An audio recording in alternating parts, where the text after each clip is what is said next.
Oi pessoal, bom, já que eu fiz o vídeo do enxoval do meu bebê reborn, agora eu vou fazer a organização da caixinha dela.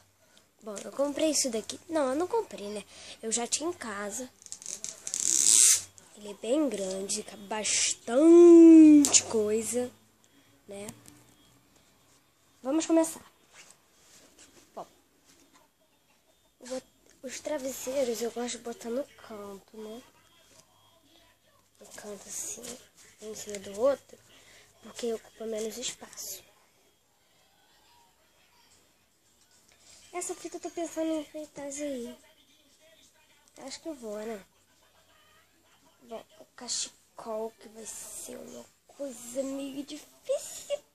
Não, até que foi fácil. Eu boto aqui perto dos travesseiros. Gente, que raiva de não ter dobrado as roupas antes.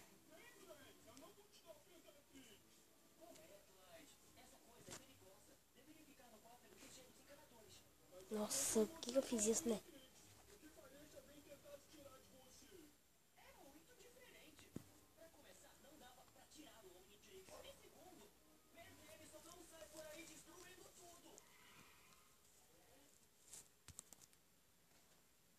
Casaquinho no canto, que eu vou botar um em cima do outro também, né? Eu gosto de botar um em cima do outro, gente, que ocupa menos espaço.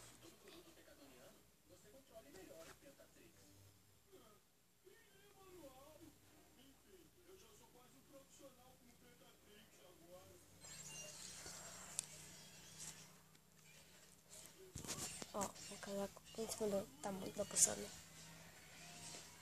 As luvas, pra mim, é a coisa mais difícil de achar lugar. Mas como eu sou achadora demais, né?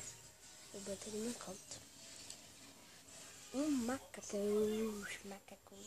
Gente, eu tô doida com um macacão que tem na VB2 Kids aqui em Friburgo, né?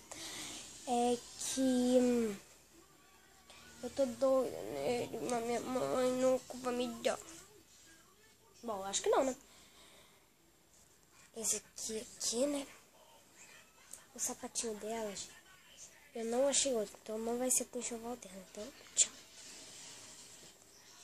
Isso também, gente, como eu disse, não vai ser do enxoval dela. Não, nunca, nunca. E agora a última coisa, né? Última coisa, e menos importante, que é a bolsinha de viagem dela. Que fica aqui no canto. É só puxa. Agora deixa eu ver.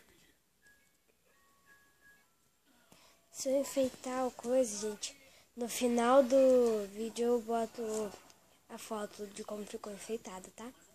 Bom, tchau, tchau. Beijinho, beijoca.